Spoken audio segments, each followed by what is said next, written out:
untuk pendalaman kepada Bapak Kolonel Infantri Sunarto, SOS MAP, kami persilakan. Terima kasih moderator Pak Jaswadi. Saya mendapat kehormatan. Terdengar ya Pak ya suara saya? Jelas. Jelas ya. Terima kasih. Saya mendapat kehormatan untuk memberikan materi. Tolong Pak slide-nya.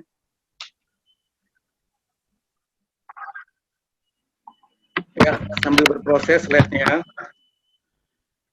Bicara tentang bela negara, itu sama halnya bicara tentang Indonesia.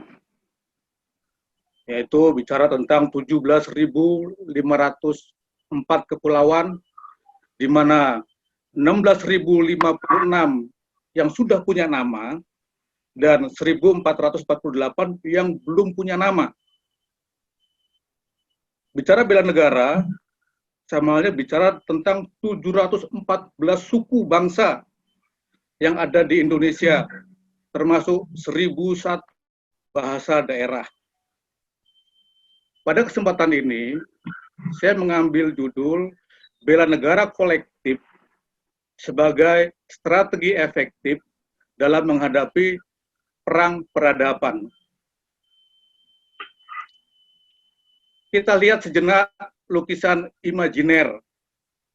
Itu adalah orang tua kita, mbah-mbah kita, opung-opung kita, Bapak Insinyur Soekarno dan Patih Gajah Mada. Kita lihat di sebelah kanannya ada pesan. Dulu ada negara maritim terbesar di dunia bernama Majapahit.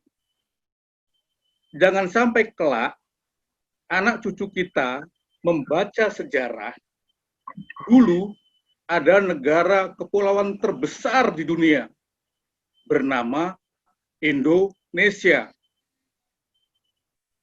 Ironis sekali kalau hal ini bisa terjadi.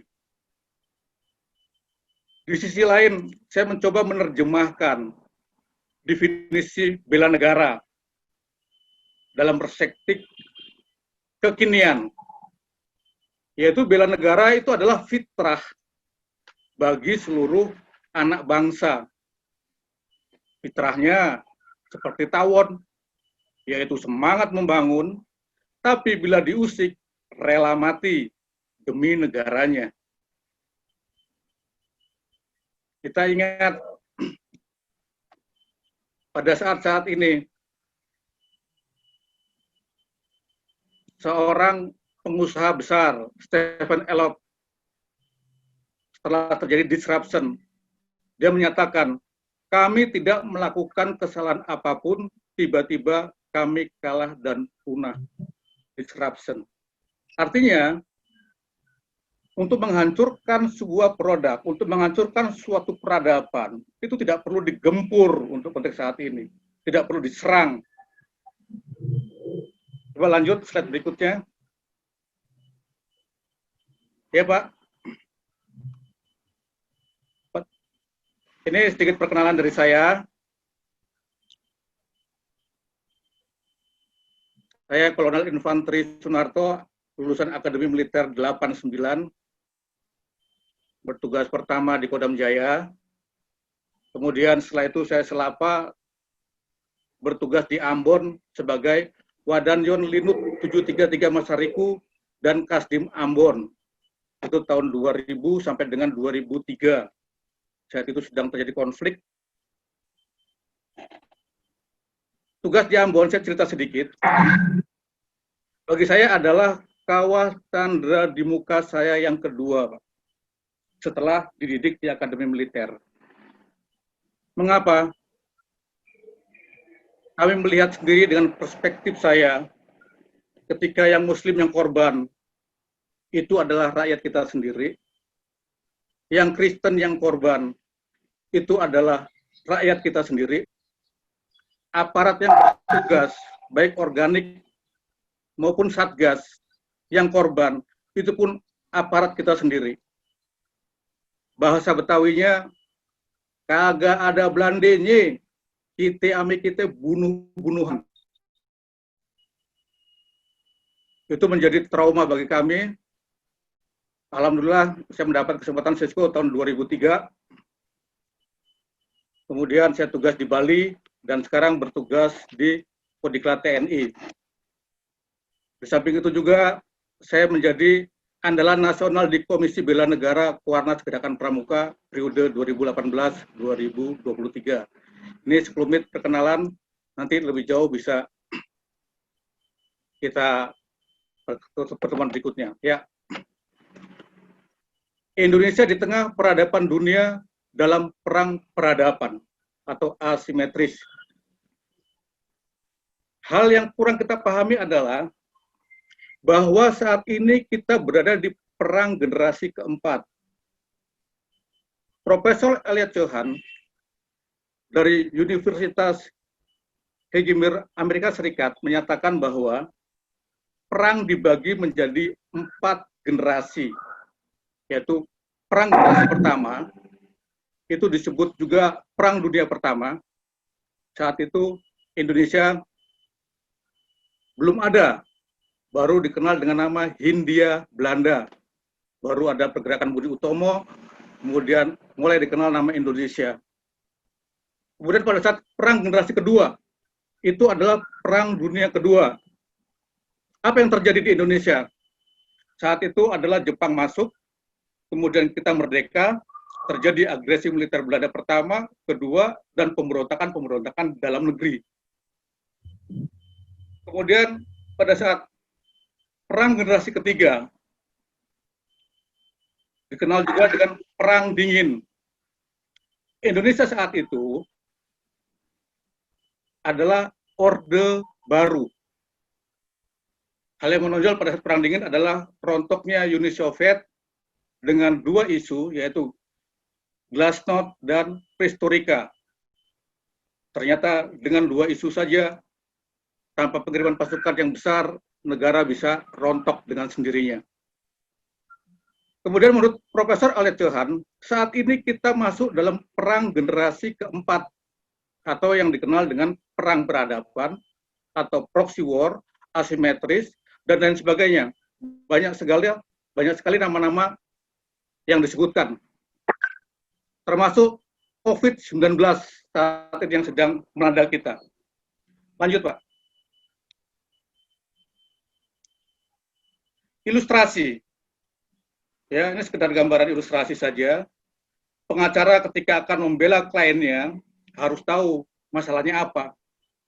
Kita perlu untuk belanja masalah.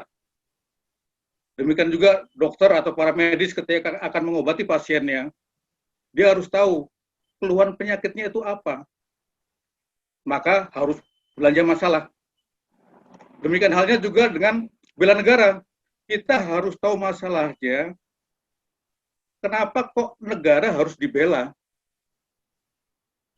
Sehingga kita pun harus belanja masalah.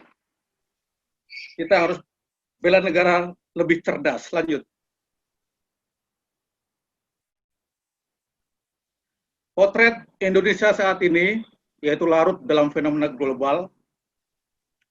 Masalah bangsa begitu kompleks sekali, yaitu dari IPOL, Lexos, Hankam. Juga kita masih ada dendam masa lalu, demokrasi yang sedang berproses, dan keadaan yang sebagian menganggap masih carut-marut. Di sisi lain, ada MEA, peredaran narkoba, pasar bebas, terorisme, globalisasi, bahkan COVID-19 yang melanda dunia juga melanda Indonesia. Kemudian juga terjadi sayap kanannya yaitu perang asimetris, ada yang menyebutnya perang alinier, perang abstrak, proxy war, perang modern. Inilah kelompok-kelompok perang dalam perang generasi keempat. Kondisi yang berat ini akankah kita biarkan? Save Indonesia. Lanjut, Pak.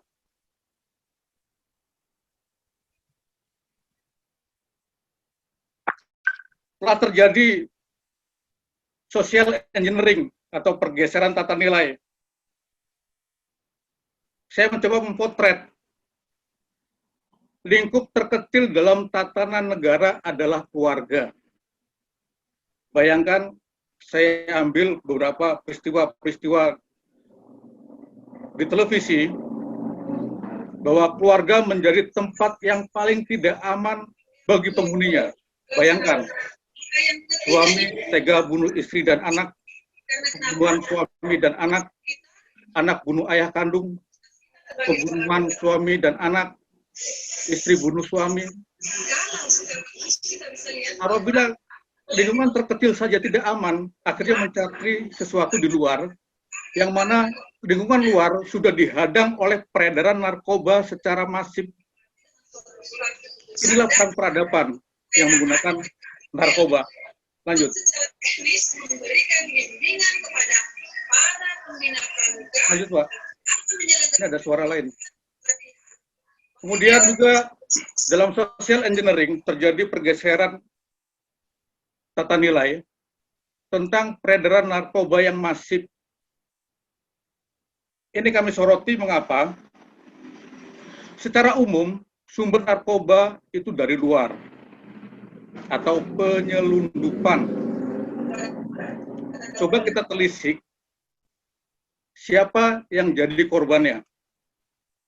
Kita bisa lihat data dari BNN itu pengguna narkoba pada tahun 2019 tembus di 3,6 juta orang. Bayangkan bila per orang itu 1 gram, itu 3,6 ton meracuni kita, seluruh Indonesia. Siapa yang menjadi korban? Pertama, yang makai adalah rakyat kita sendiri, bandar yang ketangkep rakyat kita sendiri, yang mati karena overdosis, data BNN itu 30-50 orang per hari, itu rakyat kita sendiri juga, yang nangkap aparat kita sendiri. Ya, sumbernya dari luar, tetapi kita sesama anak bangsa saling menghancurkan tanpa kita sadari. Kondisi ini dikenal dengan istilah perang candu. Kita dibombardir dengan narkoba, menjadi sasaran empuk dan menjadi korban. Lanjut, Pak. Ya. Indonesia diserang ancaman non-militer, ini kita mengacu kepada Undang-Undang Nomor 3 Tahun 2002 tentang Pertahanan Negara, Pasal 7 Ayat 3, yaitu ancaman non-militer. Bela negara itu sesungguhnya sederhana sekali. Dimulai dari tidak membuang sampah sembarangan, sampai dengan menjaga kelangsungan hidup berbangsa dan bernegara. Pada poin ini, kita terjebak. Undang-Undang Dasar 45 telah diamandemen 4 kali, ya, sehingga banyak sekali permasalahan-permasalahan apabila diurai dari ideologi, politik, ekonomi, sosial, budaya, SARA, hoaks, kemudian ditambah COVID, seolah-olah kita terjebak dalam killing comfort zone, yaitu medan tempur proksi atau asimetris. Kita harus bisa keluar dari killing comfort zone ini. Lanjut, Pak. Ya, lanjut. Izin, Pak. Asdep, izin. Waktu 3 menit lagi. Ya, lanjut. Nah, terjadilah pergeseran tata nilai atau social engineering. Bandingkan stigma yang di kiri dengan yang kanan. Stigma saat ini, terjadi hoaks, ujaran kebencian, stigma kearifan lokal yang kita miliki, yaitu saling asah, saling asih, saling asuh. Kemudian stigma saat ini, kita sepakat untuk tidak sepakat. Padahal kita punya budaya musyawarah untuk mufakat. Kemudian Bad news is good news. Padahal berita baik itu bisa menjadi tauladan, bergeser. Perbedaan, itulah demokrasi. Padahal kita adalah persatuan, adalah bersatu kita teguh. Bahasa anak sekarang, siapa sih lo? Padahal kita adalah sesama saudara. Berikutnya individu, padahal kita aslinya gotong royong. Terjadi pergeseran. Termasuk juga kata rejim. Padahal dulu presiden putra terbaik bangsa, bergeser menjadi rejim. Lanjut, Pak. Nah, tentang rejim. Sebetulnya apabila ditelisik lebih dalam, makna rejim itu zalim. Kata rejim saat ini begitu akrab di telinga kita dan tidak ada yang mengoreksi. Kata ini telah mampu menggeser kata yang sepadan, seperti masa, zaman, saat, kala, menjadi rejim. Contoh yang sebelah kiri, ada masa Soekarno berkuasa, zaman Soeharto, saat pemerintahan Soekarno, kala Soeharto menjabat presiden. Ini kata-kata yang sering kita dengar saat itu. Kemudian bergeser, dipukul rata menjadi rejim semua. Ya, presiden putra terbaik bangsa menjadi presiden rejim. Sesungguhnya kata masa, zaman, saat, kala tidak sama dengan rejim. Di sini terjadi pergeseran tata nilai. Menariknya, kata rejim tidak digunakan dalam literatur negara-negara berdaulat. Kita tidak pernah dengar Singapura menyebut negaranya sebagai rejim, atau Amerika kepala negaranya disebut rejim, atau beberapa negara Eropa. Jepang tidak pernah menyebut kepala negaranya sebagai rejim, Perdana Menteri sebagai rejim, tidak. Kata rejim ini populer sejak reformasi. Harapan kita, para patriot bela negara harus berani menghapus kata rejim agar kita dapat lebih berdaulat. Lanjut. Lanjut, Pak. Bela negara hakikatnya adalah semangat mewujudkan negara yang berdaulat, adil dan makmur, serta menjaga kelangsungan hidup bangsa. Ini Undang-Undang Nomor 3 tahun 2002, Pasal 7 ayat 3, yaitu ancaman non-militer. Ini saya bacakan, Pak, bunyi pasalnya. Yaitu sistem pertahanan negara dalam menghadapi ancaman non-militer menempatkan lembaga pemerintah di luar bidang pertahanan sebagai unsur utama. Sesuai dengan bentuk dan sifat ancaman yang dihadapi dengan didukung oleh unsur-unsur lain dari kekuatan bangsa. Ini bunyi ayatnya. Sehingga untuk kondisi saat ini yang tepat adalah kita menggunakan Undang-Undang Nomor 3 tahun 2002, Pasal 7 ayat 3 menghadapi ancaman non-militer. Lanjut.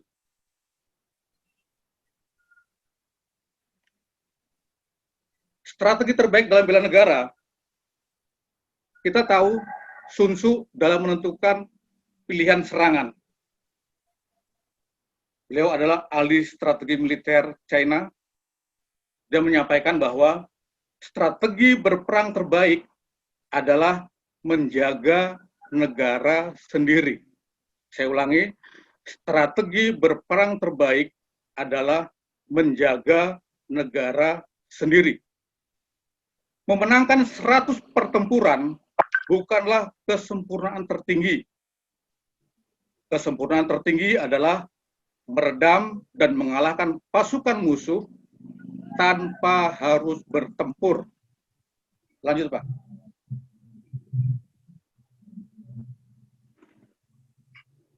Saya buat ilustrasi sederhana.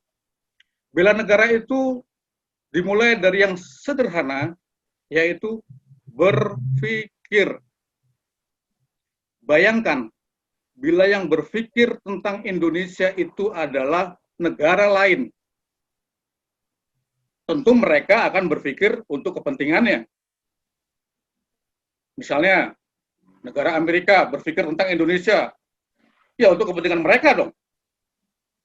Demikian juga negara-negara yang lain. Ketika berpikir tentang Indonesia, maka dia akan berpikir untuk kepentingannya. Saatnya kita berpikir untuk Indonesia. Kita tahu Institut Soekarno telah memerdekakan bangsa Indonesia, kemudian Institut Juanda. Setelah deklarasi Juanda, luas Indonesia menjadi 2,5 kali lipat dari luas sebelumnya, yaitu dari 2.027.087 km menjadi 5.193.250 km persegi. 2,5 kali lipat. Sejarah berikutnya, kita harus membela negara, yaitu dengan bela negara kolektif. Mengapa? Karena bela negara kolektif ini, kita wajib memiliki 15 atau 20% konten bela negara dalam setiap aspek kehidupan berbangsa dan bernegara. Saya rasa itu, sehingga lanjut. Kesimpulannya adalah bahwa saat ini kita berada di perang generasi keempat, atau yang dikenal dengan perang peradaban, proxy war, asimetris, dan COVID sedang berlangsung. Jadi saya ulangi, saat ini kita berada di perang generasi keempat. Kedua, Indonesia terjebak di zona nyaman pasca reformasi hingga saat ini, dan kita harus bisa keluar dari itu. Yang ketiga, bela negara itu sederhana, dimulai dari berpikir. 4, bela negara kolektif hanya dapat diwujudkan bila ada lembaga atau badan yang mengelola, sehingga wajib memiliki 15-20% konten bela negara dalam semua aspek kehidupan berbangsa dan bernegara. Ini dapat terwujud. Lanjut, Pak. Ya, lanjut. Yakinlah tidak ada hal yang tak mungkin. Bela negara itu adalah fitrah kita dan menjadi kewajiban kita semua. Terima kasih, Pak. Wassalamualaikum warahmatullahi wabarakatuh. Waalaikumsalam warahmatullahi wabarakatuh.